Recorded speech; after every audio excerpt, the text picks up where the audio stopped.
Shoh Bahrom o'zining kanizagi, go'zal va iste'dodli sozanda Diloromga qattiq ko'ngil qo'ygan edi.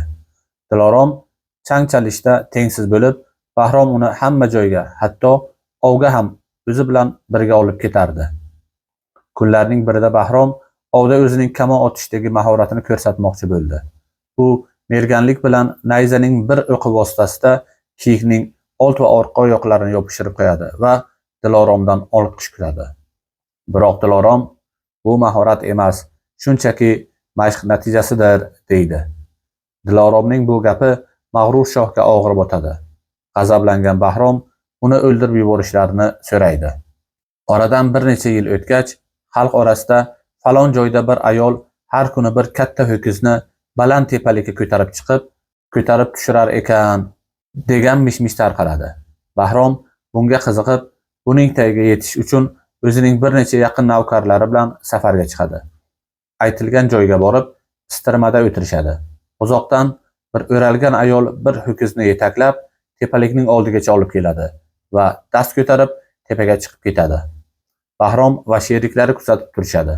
Ayol tepaga chiqqach, qaytib pastga tushganda, Bahrom ot choptirib uning oldiga keladi va bunga qanday erishganini so'raganida, boyagi ayol "Bu mashq natijasidir" deydi.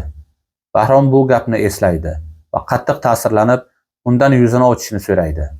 Dilorom yuzini ochadi va bundan hayratlangan Bahrom uning qanday sodir bo'lganini aytadi.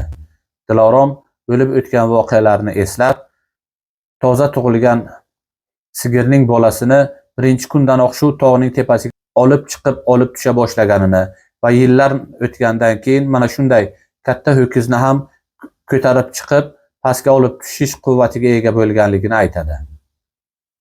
Darhaqiqat, inson mashq natijasida juda ko'p narsalarga erishadi. Biz ham o'zimizni g'ururga, kibrga ketkazadigan bir ishlarimiz ko'rinadigan bo'lsa-da, bu ishlardan o'zimizni tiyishimiz kerak. Hamisha kamtarlik qilib, o'zimizni xokisor tutishimiz lozim bo'ladi. Qolgan fikr va mulohazalaringizni o'zlaringizdan kutib qolamiz. Xayr, salomat bo'linglar.